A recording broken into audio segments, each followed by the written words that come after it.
네, 지난번에 이어서 아리스토텔레스 가보도록 하겠습니다. 인간에게는 영혼의 두 가지 측면이 있고요. 자, 순수하게 이성적인 부분, 이성과 이성이 없는 부분이 만나는 부분, 식물적인 부분이 있다고 했습니다. 자, 이때 여러분 혹시 살면서 뭔가를 다짐했는데 실천하지 못한 적이 있나요? 자, 누구나 그런 순간이 있을 것 같은데, 자, 우리 소크라테스 같은 경우에는 알면서 실천하지 못하는 경우는 없다. 지덕일치. 그러나 아리스토텔레스는요, 좀 다르게 말할 거예요. 어쩌면 그게 우리의 상식에 더 부합할 수도 있는데, 어떻게 해서 이런 얘기가 나올 것인지 한번 가보도록 하겠습니다. 자, 1차적인 의미의 이성, 순수하게 이성적인 부분이 있는데, 이것을 잘 다루면요, 지적인 탁월성에 도달하게 되는 것이죠. 지적인 덕. 지적인 덕으로는 이런 것들이 있다고 했었고요. 교육을 통해서 이제 형성하게 된다. 이성과 이성이 없는 부분이 만나는 것 바로 욕구다. 욕구는 뭐다? 이성의 말을 들을 수도 있고 안 들을 수도 있어요. 말을 잘 듣고 이성의 말을 잘 듣고 잘 써먹으면은 성격적으로 탁월해집니다. 성격적 탁월성 그리고 성격적 덕, 도덕적 덕, 품성적인 덕을 갖추게 되는 것이에요. 용기, 절제, 온화, 재치 등이 있겠고요. 습관을 통해 만들 수가 있다고 했습니다. 하나씩 봅시다. 지적인 덕은요. 영혼의 순수하게 이성적인 기능, 이성적인 기능을 잘 발휘하면은 탁월하게 발휘하면 얻게 되는 탁월성이 되겠죠. 덕이 되는 것이죠. 자, 철학적 지혜, 실천적 지혜, 논리적 추론이 있고요. 자, 이론적 지혜의 덕이다라고도 하는데 소피아, 필로소피 이게 이제 지혜를 사랑하는 그런 의미인데 이런 철학적인 지식이 바로 철학적인 지혜가 지적인 덕에 포함된다고 할 수 있겠습니다. 가장 신적인 활동이고요. 사물의 본성, 보편적이고 불멸하는 것에 대한 인식, 뭐 예를 들어 오늘날로 치면은 과학, 논리, 수학 등등이 되겠네요. 그래서 이런 활동들은요. 관조라는 활동을 하게 되는데 자, 우리 진짜로 행복한 인생, 완성된 의미에서 행복한 인생을 살기 위해서는 이런 것도 필요합니다. 최선의 탁월성, 가장 인간 고유의 기능에 근거한 활동이 되겠습니다. 가장 인간적인 활동, 가장 인간의 근본적인 활동 바로 되겠죠? 직관적 지성의 활동이다 라고도 표현하고요. 그 자체로 사랑받는 자족적인 활동, 최상의 행복이 되겠네요. 다른 무언가를 도출하지 않고 그냥 그거 자체가 우리가 추구할 만한 그런 부분이죠. 이게 이제 이 지적인 덕이 우리가 궁극적으로 목표해야 될 최상의 상태이긴 해요. 자, 그런데 순수하게 이성 자체로서의 신과 그렇지 않은 인간은 달라요. 인간은요, 순수하게 이성으로만 되어 있는 존재 아닙니다. 육체, 물질적인 실체를 가지고 있고요. 진료를 가지고 있어요. 욕망과 감정을 가진 존재입니다. 이게 인간의 현실이죠. 그렇기 때문에 순수한 이성, 이론적인 이성과 대비되는 필멸자에게 필요한, 필멸자가 뭐다? 반드시 멸할 수밖에 없다. 죽을 수밖에 없는 인간이고요. 죽을 수밖에 없는 인간은 한계가 있는 존재, 유한한 존재예요. 뭔가 부족한 존재죠. 완벽하지 않은 존재죠. 그런 인간은 인간의 삶을 위한 그런 이성이 필요하다. 바로 뭐다? 실천 이성 얘기할 것입니다. 지적인 덕 중에 철학적 지혜도 있고 철학을 연구하는 논리적 추론, 말의 그 논리적인 관계를 탐구하는 그런 것도 있는데 실천적 지혜라는 것이 있다. 이 실천적 지혜, 프로네시스라고 부르거든요. 각 상황에서 어떤 행동이 중용인지를 알려주는 것. 쉽게 말하면 여러분이 뭐 부모님을 맞닥뜨린 상황이든 친구와 놀러 가는 상황이든 아니면 학교 선생님과 대화하는 상황이든 여러 상황들이 있을 것입니다. 그 상황들 때마다 어떤 행동을 하는 것이 적절할 수가 있어요. 친구에게는 이제 웃으면서 하이파이브 하는 것이 적절할 수가 있고요. 부모님에게는 이제 꾸벅 인사하는 것이 적절할 수도 있고요. 그때그때 적절한 행동이 다르죠. 뭐가 적절한지를 알려주는 지혜 바로 실천적 지혜, 도덕적인 의미의 지혜가 바로 여기서 오는 것이죠. 실천적 지혜가 뭡니까? 변화하는 상황 속에서 뭐가 중용인지, 뭐가 최선의 선택인지 도와주는 것이고요. 심사숙고된 욕구를 도출해냅니다. 내가 이제 이런 욕구를 가지고 있는데, 난 저 사람하고 친해지고 싶다. 이것도 욕구죠. 나 이거 먹고 싶다. 이것도 욕구죠.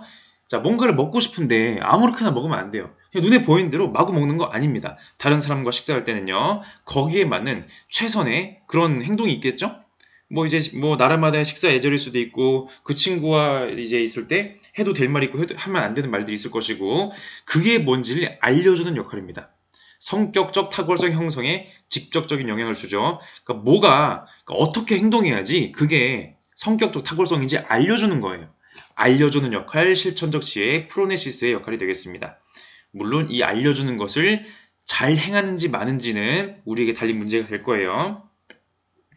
어떤 사람들은 모든 탁월성은 실천적 지혜라고 주장했던 것이며 소크라테스 또한 어떤 측면에서는 옳게 탐구했지만 다른 어떤 측면에서는 잘못을 저질렀던 것이다.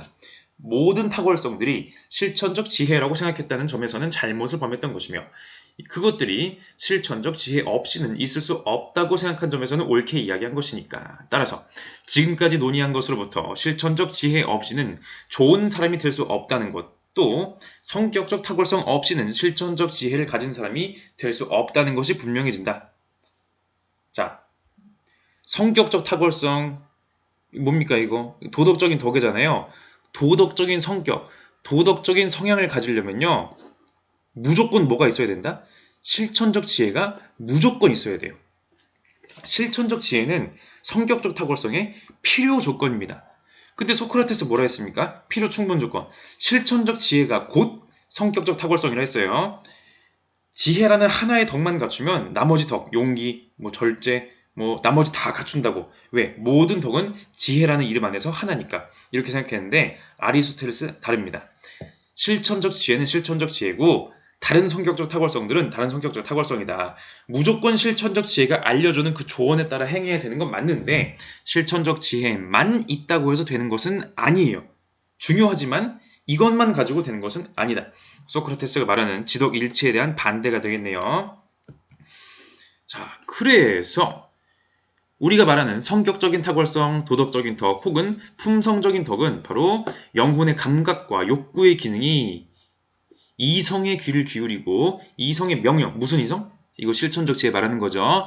실천적 지혜가 야 너 이럴 때는 이렇게 하는 게 이게 적절한 행동이야. 저럴 때는 저렇게 하는 게 적절한 행동이야.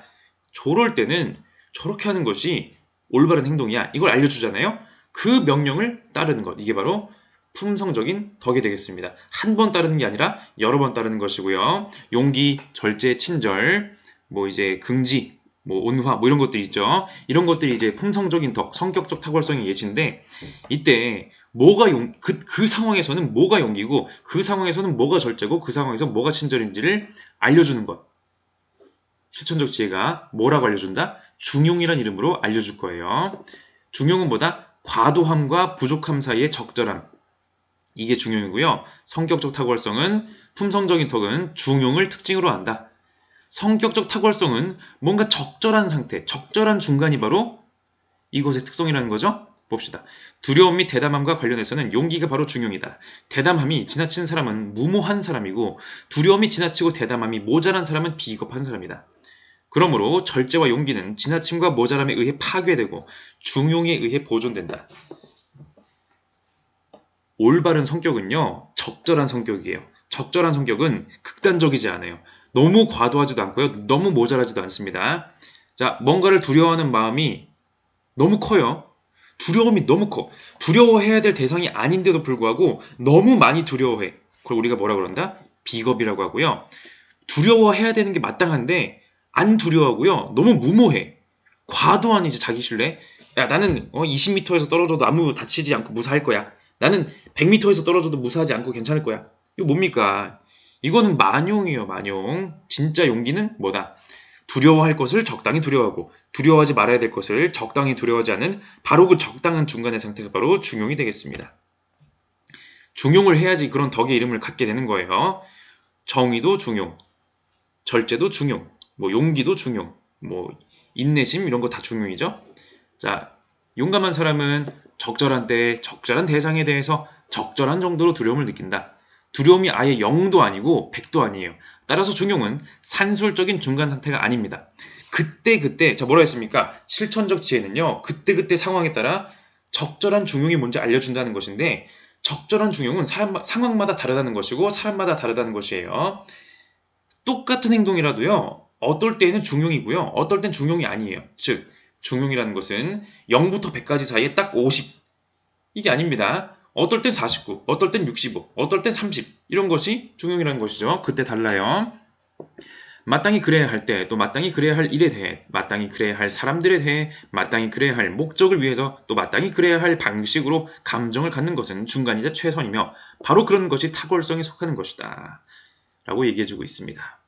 자, 탁월성이나 악덕은 모두 감정이 아니다.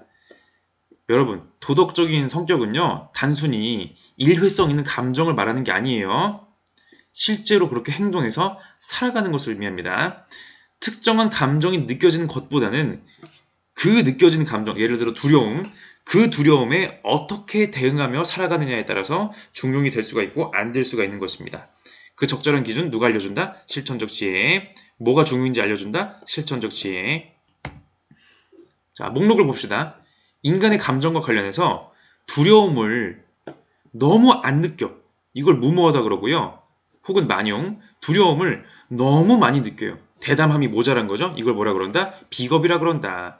적절한 중간보다 용기라고 하는 것이죠. 즐거움과 고통에 대해서 즐거움을 너무 많이 느껴. 너무 많이 추구해요. 그걸 뭐라 그런다? 무절제한 인간. 참을성이 없어.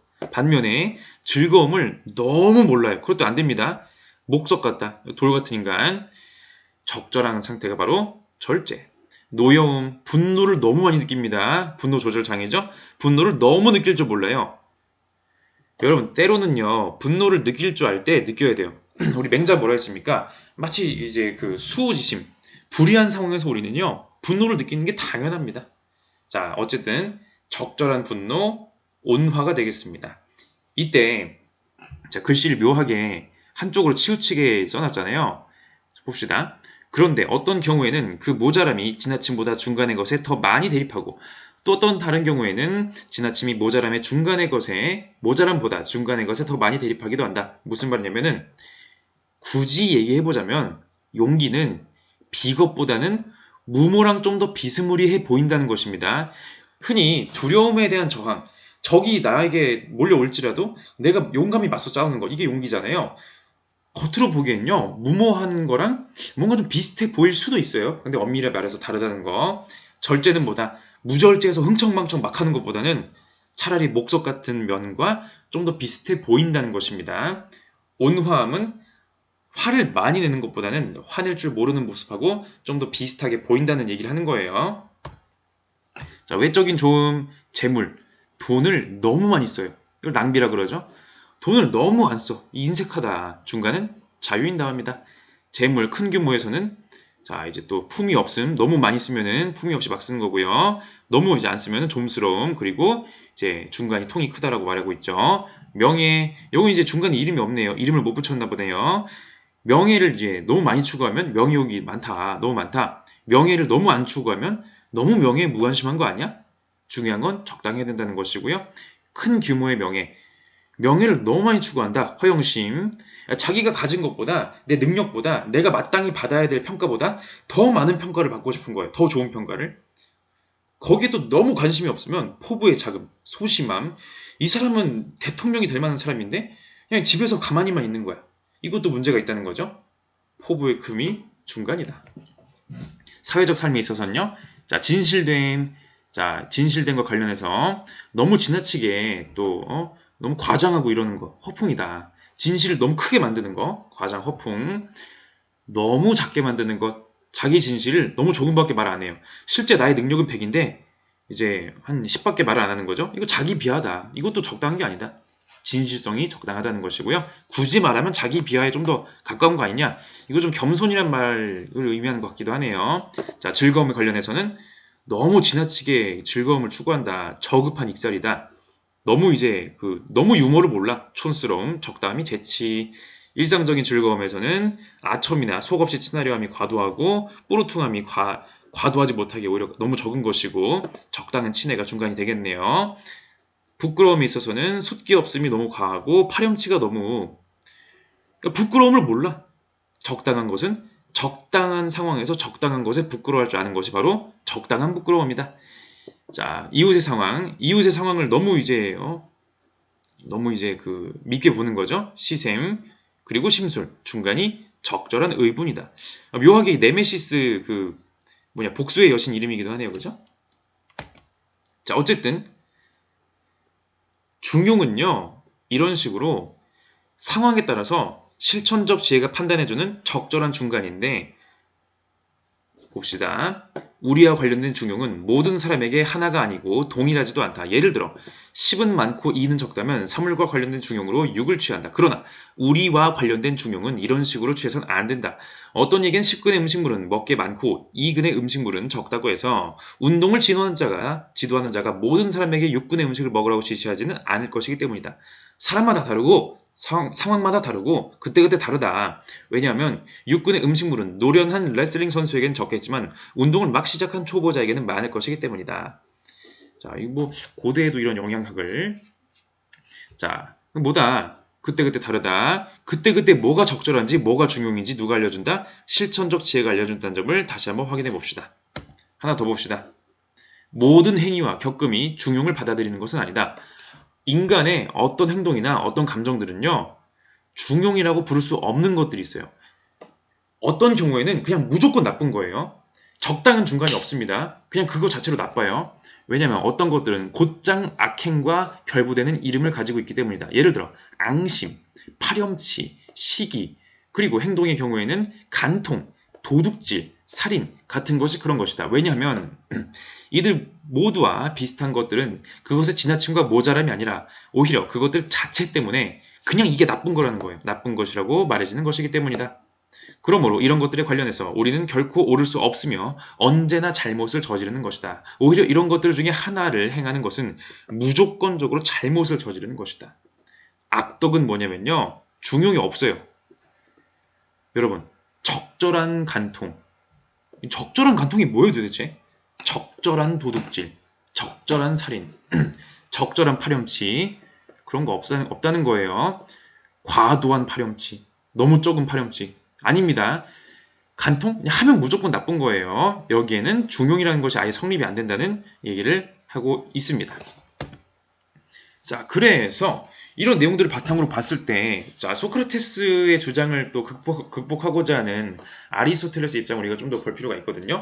자, 우리가 뭐 수능 문제도 당연히 그렇지만은, 소크라테스랑 아리스토텔레스를 비교하는 것이 윤리학에 있어서는 상당히 중요한 부분이죠.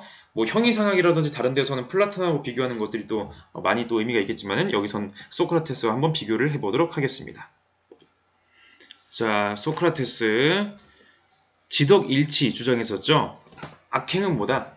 내가 알면서 일부러 한 거 아니에요.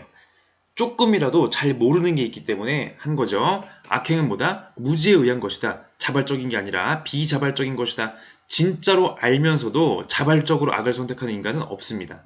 반면에 아리스토텔레스가 보기에는 무지에 의한 악이라도 무지에 의한 행일지라도 자발적일 수가 있다. 즉 책임 있다고 얘기해요. 왜? 무지에는 두 가지가 있습니다. 일반적인 무지와 특수한 것에 대한 무지가 있거든요. 무엇이 옳고 그른지를 말해주는 무지. 여기에 따른 행동은요. 자발적이에요. 뭐다? 살인하면 안 된다. 거짓말하면 안 된다. 이런 게 일반적인 지식이거든요. 일반적인 도덕적 규칙을 말하는 거예요. 도덕적 규칙. 이거를 잘못 알고 있으면서 행동했다? 그거는 잘못 알고 있으면서 행동한 본인의 책임이라는 것입니다. 여기에도 책임이 없다고 할 수는 없는 것이고요. 다만 특수한 것에 대한 무지, 옳고 그름이 뭔지는 압니다. 살인하지 마세요, 거짓말하지 마세요, 이거 알고 있어요. 그런데 특수한 상황에 대해서 잘 모를 때 내가 나를 공격한 사람에게 한마디 해주려고 하거든요. 근데 내가 잘못 알고 나를 공격한 사람을 다른 사람으로 잘못 알고 있어요. 이거는 일반적인 지식이 아니라 특수한 지식이죠. 여기에 따라서 행동했을 때는 바로 뭐다? 비자발적인 행동이다라고 얘기해주고 있습니다. 이런 경우엔 정말 몰라서 그런 거다라고 인정해 줄 수 있다는 것이죠. 하나 더 봅시다. 알면서도 악을 저지를 수 있어요. 왜? 의지의 나약함 때문입니다. 다른 말로는 자제력 없음이라고도 하죠. 아크라시아가 되겠습니다. 분명히 인간에게는 실천적 지혜가 있습니다. 그래서 실천적 지혜가 무엇이 도덕적이고 무엇이 도덕적인지 아닌지를 그 상황에 맞게 알려주거든요. 그런데 사람들은 알면서도 의지가 약해서 자제력이 없어서 못하는 경우가 있어요. 이런 경우 여러분 혹시 살면서 되게 많지 않습니까? 이게 오히려 상식적인 그런 부분이죠. 그죠? 그래서 그 아리스토텔레스는요. 인간의 품성 상태를 덕, 탁월성, 그리고 악덕이라고 분류를 하고요. 인간의 또 자제력 있음과 자제력 없음을 분리하고요. 신적인 품성 상태와 짐승 같은 품성 상태를 분리해주고 있습니다. 당연히 우리가 추구해야 될 것은 바로 이런 것이 되겠죠. 그러니까 알면서도 악을 저지를 수 있다? 분명히 도덕적인 행동을 하려면요. 아는 것이 중요해요. 무조건 실천적인 지혜가 있어야 합니다. 그런 점에서는 소크라테스와 플라톤의 주지주의적 요소를 이어받았다. 이성 중심의 윤리관을 이어받았다. 이것도 맞는데 이성만 가지고 되는 것은 아니다. 뭐가 필요하다? 의지가 필요해요. 굳건한 의지가 필요합니다. 그렇기 때문에 주의주의적 요소가 있다라고도 평가하는 것이죠. 그래서 자, 의지의 다약함 혹은 자제력 없음, 아크라시아 얘기 한번 보도록 합시다. 자, 소크라테스는 자제력 없음은 있을 수 없다는 생각에서 자제력 없음에 대한 이런 설명에 전적으로 맞서 싸웠던 것이다. 왜냐하면 소크라테스는 그 누구도 최선의 것을 파악하면서 그것에 어긋나는 행위를 하지 않으며 오직 무지 때문에 그런 행위를 하는 것이라고 생각했기 때문이다. 하지만 이 주장은 현상과 명백히 충돌한다. 진짜 그 상황에서 뭐가 좋은지를 정말 확실하게 알고 있음에도 불구하고 의지가 약해서 못하는 경우 정말 많지 않습니까? 뭔가에 중독이 되는데 끊지를 못해요.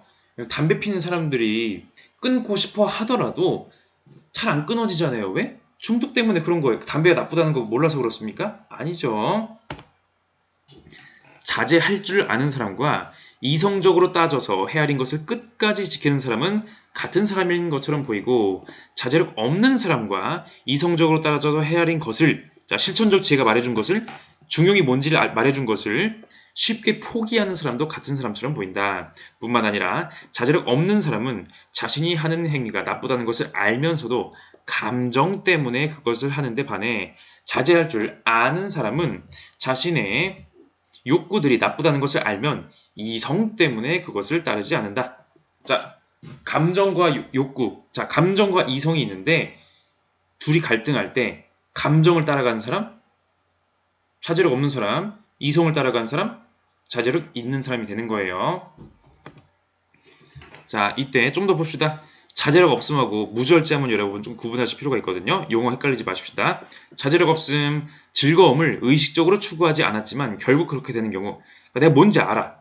실천적 지혜에 의해서 뭐가 나쁜지 알아요. 자, 프로네시스. 자, 실천적 지혜가 있죠. 그러니까 실천적 지혜가 명령하는 뭐가 중용인지를 아는데 못 하는 거예요. 뭐 이것도 본인이 안 하는 거라고 할 수가 있겠지. 자신의 원래 선택, 실천적 지혜의 선택에서 멀어지는 것이다. 그렇기 때문에 나 그때 왜 그랬지? 나 알면서 나라는 사람을 알면서 왜 그러냐 자꾸 후회할 수 있어요. 반면에 무절제는 뭐다? 즐거움을 의식적으로 선택하는 겁니다. 나는 그냥 이걸 선택한 거예요. 실천적 지혜가 뭐가 좋은 것인지 뭐가 나쁜 것인지를 말해주는 말이 아예 안 들리는 거죠. 난 그냥 이게 좋은 줄 알아요. 육체적인 쾌락을 그냥 마구 누리는 것을 그냥 무조건 좋은 줄 아는 거야. 그렇게 착각하고 사는 사람, 무절제한 사람, 자신의 선택에 머물러 있음. 처음에 선택이 뭡니까? 애초에 처음에 선택이 육체적 쾌락이잖아요. 그렇기 때문에 그게 맞는 줄 알아. 후회할 줄 모릅니다. 후회를 할 줄 안다는 것과 모른다는 점에서 차이가 있죠? 용어 헷갈리지 마시길 바라면서 자제력 없는 사람은 자기가 무엇을 행하는지 또 왜 그것을 행하는지를 어떤 식으로든 알고 있으므로 자발적으로 행하는 사람이긴 하지만 그렇다고 나쁜 사람은 아니다. 그의 합리적 선택 자체는 훌륭하니까 실천적 지혜가 말해준 것만큼은 그건 맞긴 하잖아. 따라서 그는 반 정도 나쁜 사람이다. 그렇다고 나쁜 행동을 안 한 건 아니잖아요. 그는 또 부정의한 사람이 아니다. 계획적으로 그런 사람이 아니기 때문이다. 의식적이고 계획적이고 의도적으로 이거 나 나쁜 행동 해야지가 아니라 아는데 실패한 거죠. 넘어진 거죠. 동일한 사람이 실천적 지혜가 있는 사람인 동시에 자제력 없는 사람일 수는 없다. 실천적 지혜가 있는 사람은 품성상 신실한 사람이기도 하다는 것을 이미 보여주었기 때문이다. 게다가 아는 것만으로 실천적 지혜가 있는 사람이 될 수는 없다. 실행에까지 옮겨야 프락티코스 실천적 지혜가 있는 사람이다. 그런데 자제력 없는 사람은 실행에 옮기는 사람이 아니다. 자, 그 본질적이고 진정한 의미에서 실천적 지혜를 가지고 있다라고 할 만한 사람은요, 실제로 그렇게 실천하면서 사는 사람이어야 하는 거예요. 그냥 처음에 실천적 지혜가 명령한 것을 그런가 보다 하고서 그냥 한 귀로 흘렸다? 아니면 까먹었다? 그런 사람은 더 이상 실천적 지혜를 가지고 있는 사람이 아니게 되겠네요. 단지 알고만 있다고 해서 그런 사람이 되는 건 아니에요. 알고서 실천을 실제로 해야 됩니다. 성격적 탁월성들은 본성적으로 생겨나는 것도 아니요 본성에 반하여 생겨나는 것도 아니다. 우리는 그것들을 본성적으로 받아들일 수 있으며 습관을 통해 완성시킨다. 즉 우리가 추구하는 성격적 탁월성, 도덕적인 덕과 품성적인 덕은 뭐다? 본성적으로 애초에 갖고 태어난 게 아니에요. 여러분 태어나자마자 애가 응애하면서 바로 정의로운 인간입니까? 바로 절제하는 인간이에요? 바로 이제요 그런 베풀 줄 아는 인간입니까? 아니요. 태어나면서 자동으로 가지고 있는 거 아닙니다. 성선설과 좀 다르죠, 그죠? 이전 나중에 그 성리학 쪽에 이제 그런 성선설하고는 좀 궤를 달리한다고 봐야겠네요. 뭐다? 살면서 후천적으로 습관을 통해 만드는 거예요. 동시에 이것은 본성에 위배되지도 않습니다. 인간에게 안 어울리는 게 아니란 거예요. 충분히 인간의 행동에 어울린다. 인간 본성에 어울린다. 왜?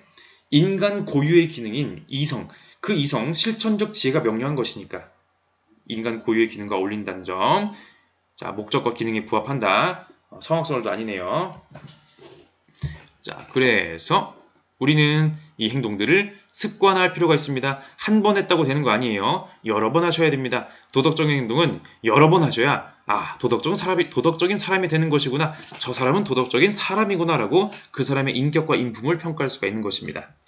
정의로운 일들을 행함으로써 정의로운 사람이 되며 절제 있는 일들을 행함으로써 절제 있는 사람이 되고 용감한 일들을 행함으로써 용감한 사람이 된다.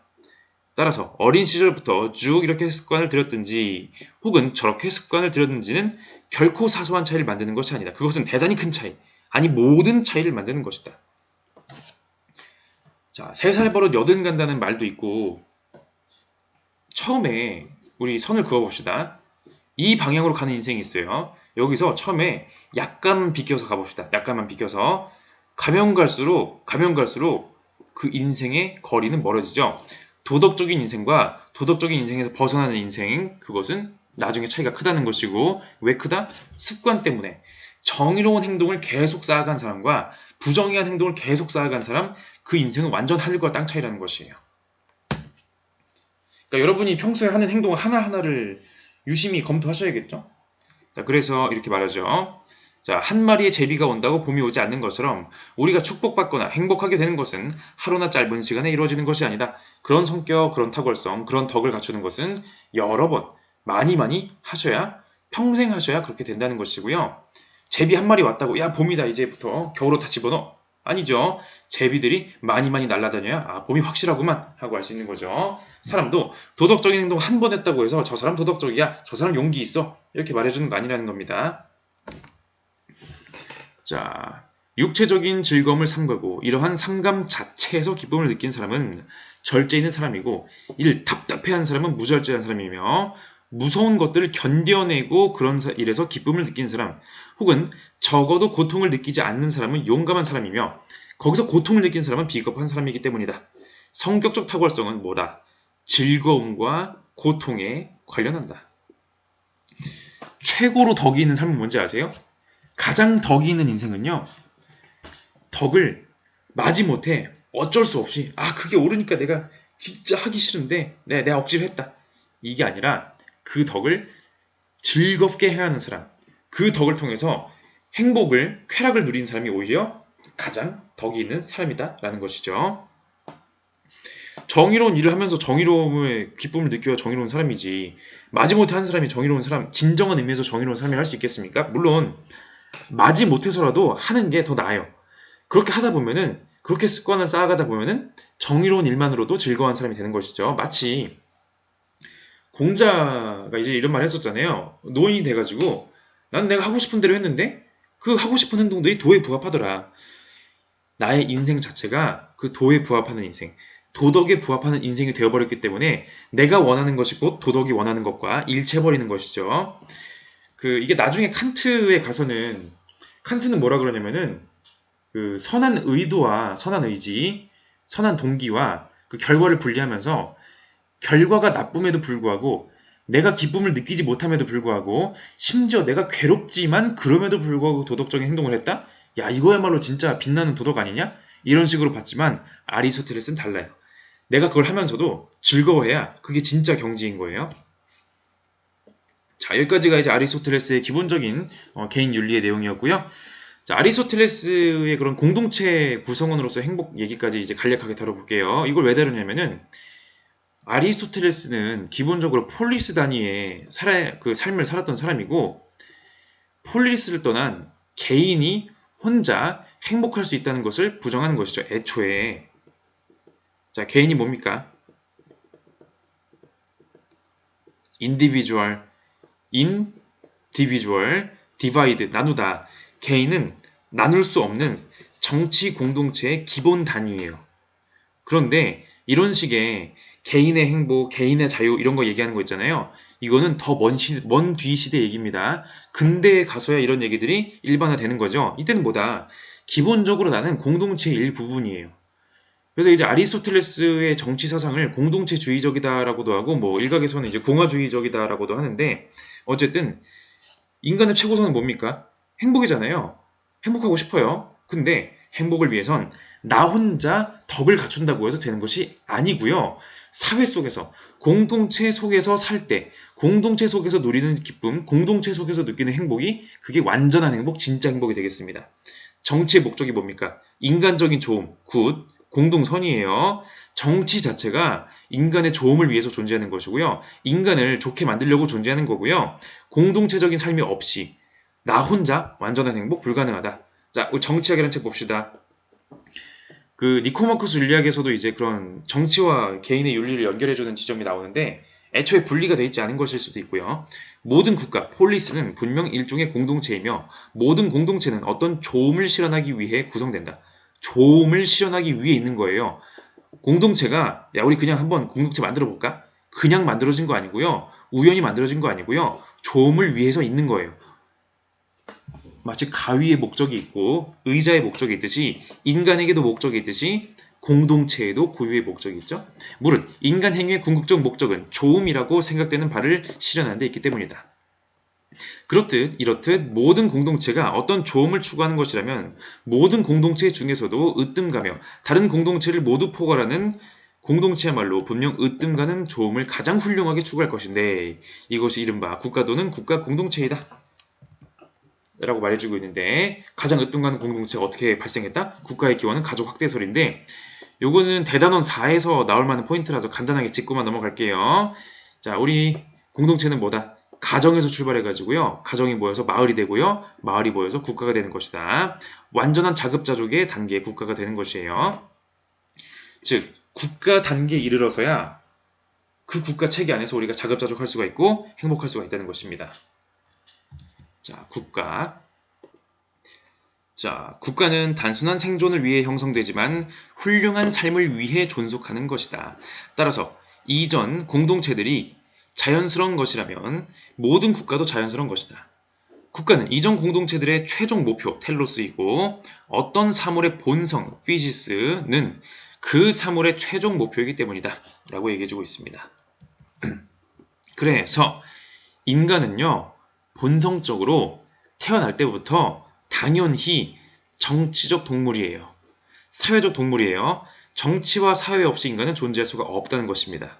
이로 미루어 국가는 자연의 산물이며 인간은 본성적으로 국가 공동체를 구성하는 동물, 이미 분명하다. 따라서 어떤 사고가 아니라 본성으로 인하여 국가가 없는 자는 본성적으로 국가가 없다? 그것은 인간 이하의 존재, 들짐승이거나 짐승들은 국가가 필요 없죠? 혹은 인간 이상, 신이다. 들짐승도 아니고 신도 아니고 인간이라면 국가가 본성적으로 필요하다는 것이죠. 그런 자를 호메로스는 친족도 없고 법률도 없고 가정도 없는 자라고 비난한다 라고 얘기해주고 있습니다. 국가 없이, 공동체 없이 혼자 잘 먹고 잘 살 수 있다고, 혼자 행복할 수 있다고, 최고선으로서 행복 누릴 수 있다고 주장하는 인간들 다 뭐다? 친족도 없고 법률도 없는, 가정도 없는 자다. 이렇다는 것이죠. 이게 왜 가능하다? 인간의 언어 능력과 공동체에 대한 도덕적 판단 능력이 있기 때문에 가능한 것입니다. 그런데 인간은 언어 능력을 가진 유일한 동물이다. 이성적인 언어 말하는 거예요. 단순히 그냥 소리 지르는 거 말고요. 단순한 목소리는 다른 동물들도 가지고 있으며 고통과 쾌감을 표현하는 데 쓰인다. 다른 동물들도 본성상 고통과 쾌감을 감지하고 이런 감정을 서로에게 알릴 능력이 있기 때문이다. 강아지 깨갱할 수 있고 고양이 야옹할 수 있어요. 그러나 언어는 이성적인 의미의 언어는 무엇이 유익하고 무엇이 유해한지 그리고 무엇이 옳고 무엇이 그른지를 밝히는 데 쓰인다. 인간과 다른 동물의 차이점은 인간만이 좋음과 나쁨, 옳고 그름을 인식할 수 있다는 것이다. 이 언어를 가지고 도덕적인 판단할 수 있다는 거예요. 뭐가 도덕적이고 뭐가 도덕적인지 아닌지 판단할 수 있다는 점. 이게 바로 동물과 인간의 근본적인 차이다. 그리고 이런 인식에 공유해서 나만 그렇게 생각하는 것이 아니라 다른 인간들과 그런 것들을 같이 생각한다? 야, 우리 살인은 나쁘지 않냐? 도둑질하는 거 나쁘지 않냐? 불 지르는 거 나쁘지 않냐? 내 생각이 또 그런 것 같다. 이렇게 공유할 때 가정과 국가가 생성되는 겁니다. 그래서 자, 역시 플라톤처럼 유기체적인 사고방식을 가지고 있고요. 유기체 뭐라 했습니까? 인간의 몸에 눈, 코, 입, 뭐 신장, 뇌 이런 거 있죠. 얘네들은요. 얘네들만 따로 떼서 살 수가 없어요. 눈만 따로 떼서 살 수 없고요. 뭐 발만 따로 떼서 살 수가 없어요. 심장만 따로 떼서 살 수가 없습니다. 각자가 자기 자리에서 자기 역할을 잘할 때 전체가 잘 돌아간다. 국가도 마찬가지. 국가는 본성상 가정과 개인에 우선한다. 국가가 우선한다는 거예요. 전체는 필연적으로 부분에 우선하기 때문이다. 인간은 완성되었을 때는 가장 훌륭한 동물이지만 법과 정의에서 이탈했을 때는 가장 사악한 동물이다. 무장한 불의는 가장 다루기 어렵다. 인간은 지혜와 미덕을 위해 쓰도록 무기들을 갖고 태어나지만 이런 무기들은 너무나 쉽게 정반대의 목적을 위해서도 쓰일 수 있기 때문이다. 그래서 미덕 아래태 탁월성 덕 말하는 거예요. 미덕이 없으면 인간은 가장 불경하고 야만적이며 세욕과 식욕을 가장 밝히는 것이다. 하지만 정의는 국가 공동체의 특징 중 하나다. 정의는 국가 공동체의 질서를 유지해주고 정의감은 무엇이 옳은지를 판별해주기 때문이다. 공동체 안에서 법과 정의에 따라 살고 덕을 갖추고 살아야지 그게 제대로 된 인간이 된다는 점, 가장 완성된 인간이 될 수가 있다 라고 얘기해주고 있습니다. 그 반대는 가장 사악하고 가장 나쁜 놈 될 수 있다는 것이죠. 그래서 이런 식의 아리스토텔레스의 그 윤리관이 아리스토텔레스주의가 이제 기독교 세계관의 보편화 이후로 유럽에서 한동안 또 자취를 또 감췄거든요. 뭐 아리스토텔레스 그런 게 있었어? 하다가 나중에 중세 후기에 그 이슬람 세계로부터 이제 다시 역수입이 돼가지고 이런 게 있었네? 그 나중에 이슬람권의 그런 언어, 뭐 시리아어라든지 뭐 이런 식으로 번역된 아리스토텔레스 책들이 이제 다시 수입이 되는데 나중에는 이제 고대 그리스어에서 라틴어로 또 바로 번역을 하죠. 스콜라 철학에 영향을 주게 됩니다. 스콜라 철학에 대해서는 다음번에 또 볼 기회가 있을 거예요. 자, 근데 행위자 중심 윤리, 공리주의와 의무로는요, 이 무슨 시대입니까? 개인의 자유, 개인의 존엄성 이런 거 강조하던 시대 아닙니까? 인디비주얼 강조하던 시대에 행위자 중심의 윤리, 자 다시 이건 행위 중심의 윤리예요. 오타가 났네요, 그죠? 행위 중심의 윤리, 각각의 개별적인 행위의 도덕성을 판단하는 겁니다. 이 행위, 요 행위가 내가 한 지금의 이 행위가 도덕적인가? 도덕적이지 않은가? 이걸 보편적인 기준으로 판단하는 거잖아요.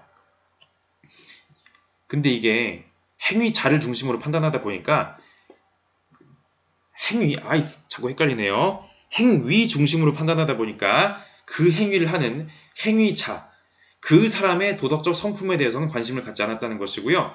나중에 덕윤리의 도입으로 이제 현대에 다시 꼽히게 되는데, 자, 덕윤리가 행위자 중심의 윤리예요. 공리주의 의무로는 행위 중심의 윤리입니다.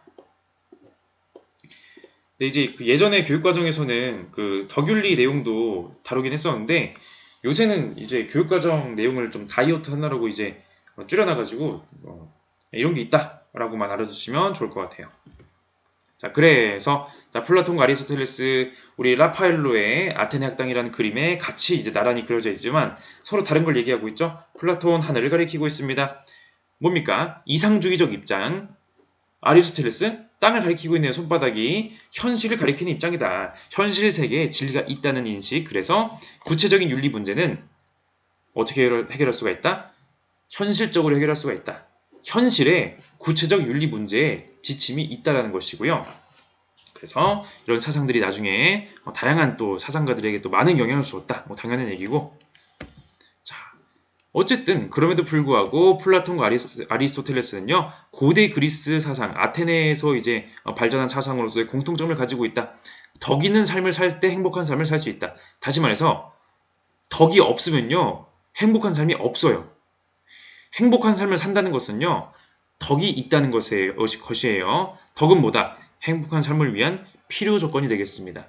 이성을 강조한다는 점, 이성이 욕망을 적절하게 통제해야 된다. 욕망대로 사는 것이 아니라 이성이 가자한 대로 가는 거죠. 플라톤 뭡니까? 지혜가 용기와 절제를 컨트롤해줘야 돼요. 아리스토텔레스 뭡니까? 실천적 지혜가 욕구적인 부분을 잘 이끌어줘야 됩니다. 욕구적인 부분은 실천적 지혜의 명령에 따라야 하는 것이에요.